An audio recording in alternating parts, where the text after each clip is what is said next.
ಎಲ್ಲರಿಗೂ ನಮಸ್ಕಾರ. Sunanda cooking YouTube ಚಾನಲ್ಗೆ ಸ್ವಾಗತ. ಇವತ್ತಿನ ರೆಸಿಪಿ ಬಂದುಬಿಟ್ಟು ಡ್ರೈ ಫ್ರೂಟ್ಸ್ ಉಂಡೆ ಹೆಂಗೆ ಮಾಡೋದಂತ ನೋಡೋಣ.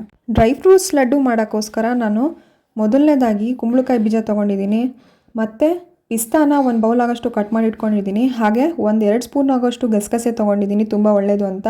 ಹಾಗೆ ತುಪ್ಪ ಯೂಸ್ ಮಾಡ್ತೀನಿ ನಾನು, ಅದಕ್ಕೆ ತುಪ್ಪನ ತೊಗೊಂಡಿದ್ದೀನಿ. ಆಮೇಲೆ 1 ಬೌಲ್ ಆಗೋಷ್ಟು ಕೊಬ್ಬರಿನ ತುರ್ಕೊಂಡು ಇಟ್ಕೊಂಡಿದ್ದೀನಿ. ಅದಾದಮೇಲೆ ಬಾದಾಮಿನ ಚಿಕ್ಕದಾಗಿ ಕಟ್ ಮಾಡಿಬಿಟ್ಟು ಇಟ್ಕೊಂಡಿದ್ದೀನಿ. ಹಾಗೆ ಸೂರ್ಯಕಾಂತಿ ಬೀಜ ಕೂಡ ಒಂದು ಅರ್ಧ ಬೌಲ್ ಆಗೋಷ್ಟು ಕಟ್ ಮಾಡಿ ಇಟ್ಕೊಂಡಿದ್ದೀನಿ. ಹಾಗೆ 200 ಗ್ರಾಮ್ ಆಗೋಷ್ಟು ನಾನು ಖರ್ಜೂರನ ತೊಗೊಂಡಿದ್ದೀನಿ. ಖರ್ಜೂರ ಮೇನ್ ಇಂಪಾರ್ಟೆಂಟ್ ಥಿಂಗ್ ಇಲ್ಲಿ, ಅದರಿಂದನೇ ಲಡ್ಡು ಚೆನ್ನಾಗಾಗೋದು, ಅದಕ್ಕೋಸ್ಕರ ತೊಗೊಂಡಿದ್ದೀನಿ. ಆಮೇಲೆ ಈಗ ನನಗೆ ಬಾಣಲಿನ ಇಟ್ಬಿಟ್ಟು ಅದಕ್ಕೆ 2 ಸ್ಪೂನ್ ತುಪ್ಪ ಹಾಕ್ತಾಯಿದ್ದೀನಿ. ತುಪ್ಪನೇ ಯೂಸ್ ಮಾಡ್ಕೊಳ್ಳಿ, ಯಾಕಂದರೆ ತುಪ್ಪ ತುಂಬ ಒಳ್ಳೆಯದು ದೇಹಕ್ಕೆ, ಅದಕ್ಕೋಸ್ಕರ ತುಪ್ಪನೇ ಯೂಸ್ ಮಾಡ್ಕೊಳ್ಳಿ, ಎಣ್ಣೆ ಎಲ್ಲ ಯೂಸ್ ಮಾಡ್ಕೊಳಕ್ಕೆ ಹೋಗಬೇಡಿ. ಇವಾಗ ನಾನು ಚಿಕ್ಕದಾಗಿ ಕಟ್ ಮಾಡಿ ಇಟ್ಕೊಂಡಿರ್ತಕ್ಕಂಥ ಬಾದಾಮಿನ ಹಾಕ್ಕೊತಾ ಇದ್ದೀನಿ. ಆಮೇಲೆ ಪಿಸ್ತಾನ ಹಾಕ್ಕೊತಾ ಇದ್ದೀನಿ. ನನ್ನ ಹತ್ರ ಇದ್ದ ಡ್ರೈ ಫ್ರೂಟ್ಸ್ನ ನಾನು ಕಟ್ ಮಾಡಿಬಿಟ್ಟು ಹಾಕ್ಕೊತಾ ಇದ್ದೀನಿ. ನೀವು ಕೂಡ ನಿಮ್ಗೆ ಇಷ್ಟ ಬಂದಿರೋಂಥ ಡ್ರೈ ಫ್ರೂಟ್ಸ್ನ ಹಾಕೋಬೋದು, ಅದರಲ್ಲಿ ಏನಿಲ್ಲ. ಇವಾಗ ಕುಂಬಳಕಾಯಿ ಬೀಜನ ಹಾಕ್ಕೊಂಡೆ, ಅದನ್ನು ಕೂಡ ನಾನು ಚಿಕ್ಕದಾಗಿ ಚಾಪ್ ಮಾಡಿ ಇಟ್ಕೊಂಡಿದ್ದೀನಿ, ನೋಡ್ತಾ ಇರ್ಬೋದು. ಇವಾಗ ಸೂರ್ಯಕಾಂತಿ ಬೀಜನೂ ಕೂಡ ನಾನು ಚಿಕ್ಕದಾಗಿ ಚಾಪ್ ಮಾಡಿಬಿಟ್ಟು ಇಟ್ಕೊಂಡಿದ್ದೆ, ಅದನ್ನು ಹಾಕ್ಕೊತಾ ಇದ್ದೀನಿ.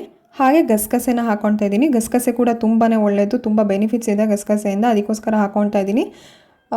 ನೀವು ಬೇಕಾದರೆ ಸ್ಕಿಪ್ ಮಾಡ್ಕೊಬೋದು, ಇಲ್ಲಾಂದರೆ ನೀವು ಹಾಕ್ಕೊಬೋದು. ಬೇಕಾದರೆ ನೀವು ಎಳ್ಳು ಕೂಡ ಹಾಕ್ಕೊಬೋದು. ನಾನು ಇವಾಗ ಎಳ್ಳು ಹಾಕ್ಕೊಂಡಿಲ್ಲ, ಅದಕ್ಕೋಸ್ಕರ ಇದನ್ನು ನಾನು ಲೋ ಫ್ಲೇಮಲ್ಲೇ ಇಟ್ಟು ಸ್ವಲ್ಪ ಹಾಗೆ ರೋಸ್ಟ್ ಮಾಡ್ಕೊತೀನಿ.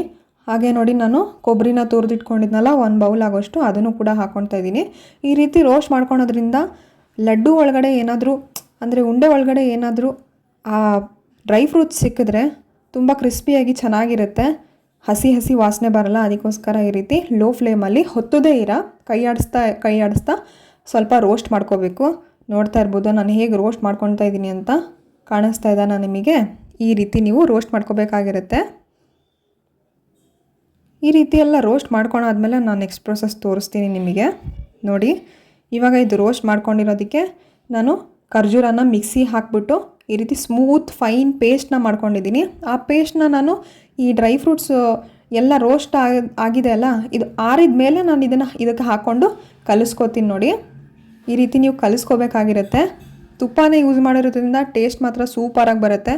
ಆಮೇಲೆ ಹೆಲ್ತ್ ಬೆನಿಫಿಟ್ಸ್ ಅಂತೂ ತುಂಬಾ ಇದೆ. ನೋಡಿ, ನಾನು ಕೈ ಯೂಸ್ ಮಾಡ್ಕೊಂಡು ಕಲಿಸ್ಕೋತಾ ಇದ್ದೀನಿ. ಈ ರೀತಿ ಕೈ ಯೂಸ್ ಮಾಡಿ ಕಲಿಸ್ಕೊಳೋದ್ರಿಂದ ತುಂಬಾ ಬೇಗ ಆಗುತ್ತೆ ಕೆಲಸ, ಅದಕ್ಕೋಸ್ಕರ.